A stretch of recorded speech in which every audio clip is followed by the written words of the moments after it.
আমরা ওই আওয়ামী শাসনেরও আগে থেকে উলামায়ে কেরামরা মেহনত করতেছে, যখনই যে সরকার ক্ষমতায় আসে তাদেরকে বোঝানোর চেষ্টা করতেছে স্কুলে, প্রাথমিক প্রাইমারি স্কুলে কোরআনের শিক্ষক ঢুকান। কথা বলেন ঠিক কিনা? এটা এখন নতুন না, অনেক আগ থেকে উলামায়ে কেরাম মেহনত করে যাচ্ছেন। কেন? কারণ হলো রব যখন এই 30 পারা কোরআনের প্রথম আয়াত নাজিল করেন, কোন আয়াত? প্রথম আয়াত, প্রথম শব্দ। বলেন কি বলছি? বলেন প্রথম। আরে আমার সাথে বলেন না, প্রথম আয়াত, প্রথম শব্দ। এই 30 পারা কোরআনের প্রথম আয়াত, প্রথম শব্দ যখন আল্লাহ তাআলা যেটা নাজিল করছেন সেটা হলো ইকরা, পড়ো বিস্মি রব্বিক, তোমার রবের নামে। আল্লাহু আকবার বলেন। তো বাংলাদেশ মুসলিম দেশ, এই দেশে আমার সন্তানরা একটা স্কুলে যদি 1000 ছাত্রছাত্রী শিক্ষার্থী থাকে, দেখবেন 800 মুসলমান। কথা বলেন ঠিক না বেঠিক? তাহলে এই দেশে 1000 একটা স্কুলে 1000 শিক্ষার্থীর মধ্যে 800 ছেলে যদি মুসলমান হয়, রব তো সর্বপ্রথম আয়াত নাজিল করেছেন ইকরা, পড়ো বিস্মি রব্বিক, তোমার রবের নামে। উলামায়ে কেরামদের বুকটা কেমন জানি জ্বলে যাচ্ছে। এই এতগুলো হাজার হাজার লক্ষ লক্ষ শিশুগুলো তারা জ্ঞান অর্জন করে, কিন্তু রব যে বললেন পড়ো তোমার প্রভুর নামে, এই জ্ঞান তারা শিখে না। কথা কোন ঠিক কিনা? কোরআনের জ্ঞান তাদের নাই। অনেক আগে থেকে মেহনত করা হচ্ছে স্কুলের মধ্যে একজন আলেম, একজন আরবি শিক্ষক নিয়োগ দেওয়া হোক, যে 1 ঘন্টায় আল্লাহ তাআলার কোরআন পড়াবে।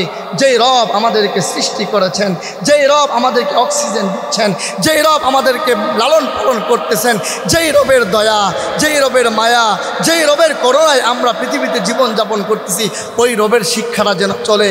এতদিনের আশা, এতদিনের আকাঙ্ক্ষা মনে হয়েছিল 5 আগস্টের পর মাশাআল্লাহ একজন ধর্ম উপদেষ্টা আলেম দিয়েছে।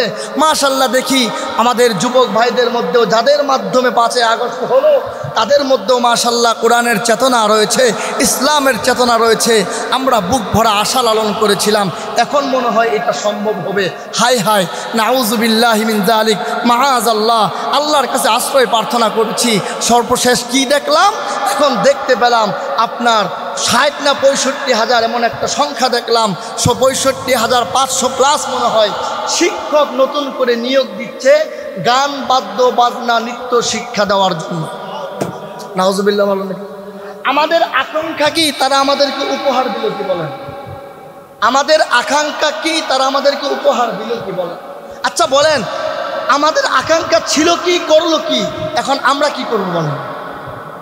হেফাজতে ইসলাম উদ্যোগ নিয়েছে, এত কিছু বুঝি না, অনেক দিনের আকাঙ্ক্ষা।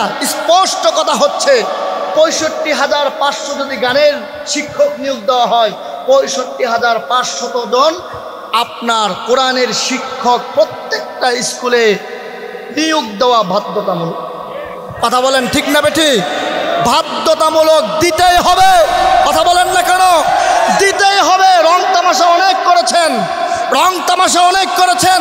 হেফাজতে ইসলাম যদি এই দাবিতে আমাদেরকে ডাক দেয়, পুরা টাকা জল করে দিব, ঠিক কিনা? এখন একটা কথা বারবার বলি, ঈমান ও ইসলামের ক্ষেত্রে আমরা চুল পরিমাণ ছাড় দিতে পারবো না।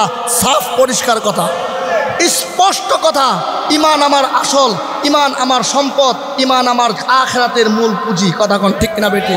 ঈমান শুধু নিজে নিজে নামাজ পড়লাম আর ওয়াজ করলাম, এটার নামে শুধু ঈমান না। ঈমান এও ইসলামের ব্যাপারে যদি আঘাত আসে, জবান দিয়ে প্রতিরোধ করবা, পারলে হাত দিয়ে প্রতিরোধ করবা, অন্তর দিয়ে ভালোভাবে সর্বোচ্চভাবে তোমরা ঘৃণা করবা। কথা কোন ঠিক কিনা?